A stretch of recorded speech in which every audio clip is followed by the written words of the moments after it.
नमस्कार दोस्तों, अपनी पाठशाला चैनल पर आप सभी का हार्दिक स्वागत है। कैसे हो आप सभी? आशा करता हूं कि आप सभी स्वस्थ होंगे, मस्त होंगे और निरंतर अपनी पढ़ाई में लगे हुए होंगे। तो मित्रों, आज की कक्षा में हम बात करेंगे राजस्थान की चित्रकलाओं से संबंधित, यानी राजस्थान की विभिन्न चित्रकलाओं से संबंधित महत्वपूर्ण प्रश्नों के विषय में आज की कक्षा में हम चर्चा करेंगे। लेकिन आपसे अनुरोध, अगर आप हमारे चैनल पर नए हो तो हमारे चैनल को लाइक कीजिए, सब्सक्राइब कीजिए तथा अधिक से अधिक अपने मित्रों तक पहुंचाइए। तो मित्रों, बात करें आज के पहले प्रश्न की। राजस्थानी चित्रकला का सबसे पहले वैज्ञानिक विभाजन किसने किया?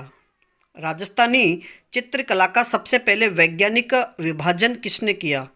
तो सही उत्तर होगा आनंद कुमार स्वामी ने।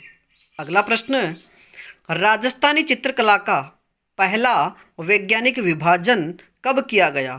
तो सही उत्तर होगा 1916 ईस्वी में। मित्रों, याद रखिए कि आनंद कुमार स्वामी ने 1916 में राजस्थानी चित्रकला का पहला वैज्ञानिक विभाजन किया था। अगला प्रश्न है, राजपूत पेंटिंग्स पुस्तक के लेखक कौन है? राजपूत पेंटिंग्स पुस्तक के लेखक कौन हैं? तो सही उत्तर होगा आनंद कुमार स्वामी। अगला प्रश्न, राजस्थानी चित्रकला को राजपूत शैली किसने कहा? राजस्थानी चित्रकला को राजपूत शैली किसने कहा? तो सही उत्तर होगा गांगुली व हेवैल द्वारा। अगला प्रश्न, राजस्थानी चित्रकला को हिंदू शैली किसने कहा? राजस्थानी चित्रकला को हिंदू शैली किसने कहा? तो सही उत्तर होगा NC मेहता ने। अगला प्रश्न, राजस्थानी चित्रकला को राजस्थान शैली किसने कहा? राजस्थानी चित्रकला को राजस्थान शैली किसने कहा? तो सही उत्तर होगा रामकृष्ण दास। अगला प्रश्न, राजस्थानी चित्रकला का प्रथम चित्रकार माना जाता है? राजस्थानी चित्रकला का प्रथम चित्रकार किसे माना जाता है? तो सही उत्तर होगा श्रृंगधर या सारंगधर को। अगला प्रश्न, मेवाड़ का प्रथम चित्रित ग्रंथ कौन सा है? मेवाड़ का प्रथम चित्रित ग्रंथ कौन सा है? तो सही उत्तर होगा श्रावक प्रतिक्रमण सूत्र चूर्णी। अगला प्रश्न, श्रावक प्रतिक्रमण सूत्र चूर्णी की रचना किसने की थी? यानी मेवाड़ का जो प्रथम चित्रित ग्रंथ श्रावक प्रतिक्रमण सूत्र चूर्णी है, उसकी रचना किसने की थी? तो सही उत्तर होगा कमल चंद्र ने। अगला प्रश्न, कमल चंद्र किसके दरबारी चित्रकार थे? यानी श्रावक प्रतिक्रमण सूत्र चूर्णी के रचनाकार या चित्रकार कमल चंद्र किसके दरबारी कवि चित्रकार थे? तो सही उत्तर होगा महाराजा तेज सिंह के। अगला प्रश्न, श्रावक प्रतिक्रमण सूत्र चूर्णी की रचना कब की गई? श्रावक प्रतिक्रमण सूत्र चूर्णी की रचना कब की गई? तो सही उत्तर होगा 1260 ईस्वी में। अगला प्रश्न, राजस्थानी चित्रकला का स्वर्ण युग कहलाता है? राजस्थानी चित्रकला का स्वर्ण युग कहलाता है? तो सही उत्तर होगा 17वीं व 18वीं शताब्दी। यानी 17वीं व 18वीं शताब्दी को राजस्थानी चित्रकला का स्वर्ण युग कहा जाता है। अगला प्रश्न, 17वीं और 18वीं शताब्दी को स्वर्ण युग किसने कहा? 17वीं और 18वीं शताब्दी को स्वर्ण युग किसने बताया? तो सही उत्तर होगा कार्ले खंडेलवाल ने। अगला प्रश्न, हाड़ौती के शैल चित्रों को खोजने का श्रेय किसे जाता है? हाड़ौती के शैल चित्रों को खोजने का श्रेय किसे जाता है? तो सही उत्तर होगा विष्णु श्रीधर बांकणकर। यानी हाड़ौती के शैल चित्रों को खोजने का श्रेय विष्णु श्रीधर बांकणकर को जाता है। अगला प्रश्न, गांवों का चितेरा किसे कहा जाता है? गांवों का चितेरा किसे कहा जाता है? तो सही उत्तर होगा भूर सिंह शेखावत को। अगला प्रश्न, भीलों का चितेरा किसे कहा जाता है? भीलों का चितेरा किसे कहा जाता है? तो सही उत्तर होगा गोवर्धन लाल बाबा को। अगला प्रश्न, नीड का चितेरा किसे कहा जाता है? नीड का चितेरा किसे कहा जाता है? तो सही उत्तर होगा सौभाग्यमल गहलोत को। अगला प्रश्न, राई के दाने पर मीरा का चित्रांकन किसने किया? राई के दाने पर मीरा का चित्रांकन किसने किया था? तो सही उत्तर होगा किशन शर्मा ने। अगला प्रश्न, प्रकृति का यथार्थ चितेरा किसे कहा जाता है? प्रकृति का यथार्थ चितेरा किसे कहा जाता है? तो सही उत्तर होगा समंदर सिंह खंगारोत को। बात करें अगले प्रश्न की, भैंसों का चितेरा किसे कहा जाता है? भैंसों का चितेरा किसे कहा जाता है? तो सही उत्तर होगा परमानंद गोयल को। अगला प्रश्न, राजस्थान ललित कला अकादमी कहाँ पर स्थित है? राजस्थान ललित कला अकादमी कहाँ पर स्थित है? तो सही उत्तर होगा जयपुर में। अगला प्रश्न, श्रावक प्रतिक्रमण सूत्र चूर्णी का संबंध किस शैली से है?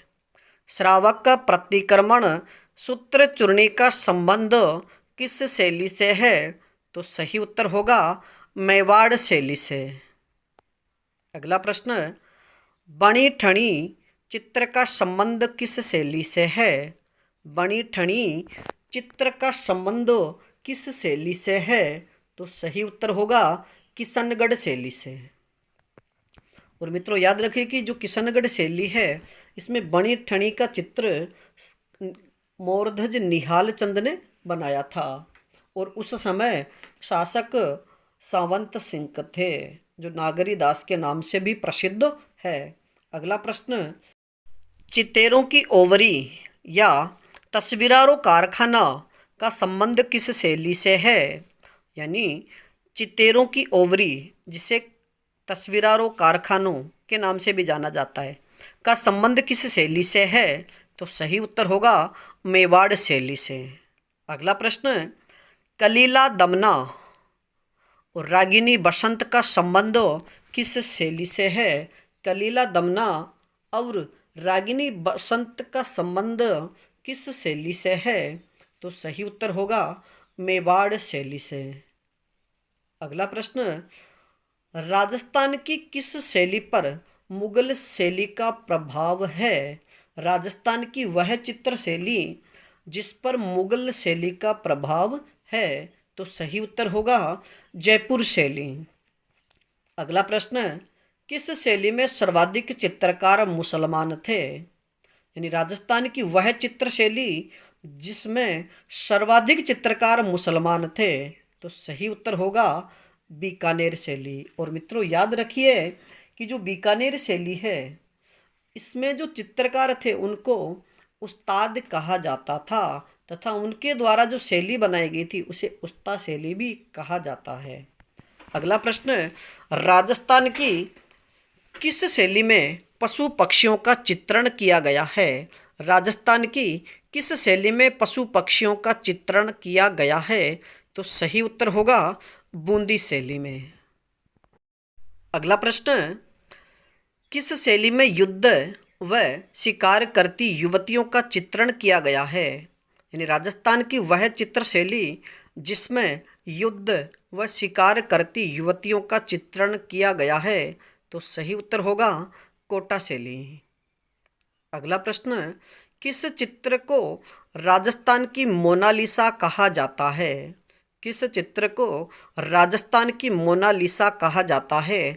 तो सही उत्तर होगा बणी ठणी चित्र को। मित्रों याद रखिए कि बणी ठणी जो चित्र है उसका संबंध किशनगढ़ शैली से है तथा इसका चित्रकार मोरध्वज निहाल चंद थे तथा यह नागरी दास या सावंत सिंह के काल में बनाई गई थी। अगला प्रश्न, जयपुर शैली का स्वर्णकाल किसके युग को कहा जाता है? जयपुर शैली का स्वर्णकाल किसके युग को कहा जाता है? तो सही उत्तर होगा प्रताप सिंह के काल को। अगला प्रश्न, बीकानेर शैली का स्वर्ण युग कहा जाता है? बीकानेर शैली का स्वर्ण युग कहा जाता है? तो सही उत्तर होगा अनूप सिंह के काल को। यानी बीकानेर शैली का स्वर्ण युग अनूप सिंह के काल को कहा जाता है। अगला प्रश्न, चावंड चित्र शैली का सर्वाधिक विकास हुआ? यानी चावंड चित्र शैली है उसका सर्वाधिक विकास किसके काल में हुआ? तो सही उत्तर होगा अमर सिंह प्रथम के काल में। अगला प्रश्न, कलीला दमना किसका अनुवादित रूप है? कलीला दमना किसका अनुवादित रूप है? तो सही उत्तर होगा पंचतंत्र का। और मित्रों याद रखिए कि पंचतंत्र के लेखक पंडित विष्णु शर्मा है। अगला प्रश्न, चितेरों की ओवरी जिसका दूसरा नाम तस्वीरारों कारखानों भी है, चितेरों की ओवरी का निर्माण करवाया था या तस्वीरारों कारखानों का निर्माण किसने करवाया था? तो सही उत्तर होगा जगत सिंह प्रथम ने। तो मित्रों आज के लिए इतना ही। बाकी हम पढ़ेंगे राजस्थान की विभिन्न चित्र शैलियों की, जैसे मेवाड़ शैली में और मारवाड़ शैली, किशनगढ़ शैली, जयपुर शैली के विषय में विस्तृत वर्णन। तो उनके लिए हम आगे की कक्षाओं में चर्चा करेंगे। तब तक आप अपने अध्ययन से जुटे रहिए और इसमें किसी प्रकार की कोई त्रुटि हो तो आप हमें कमेंट्स में ज़रूर बताइए। धन्यवाद।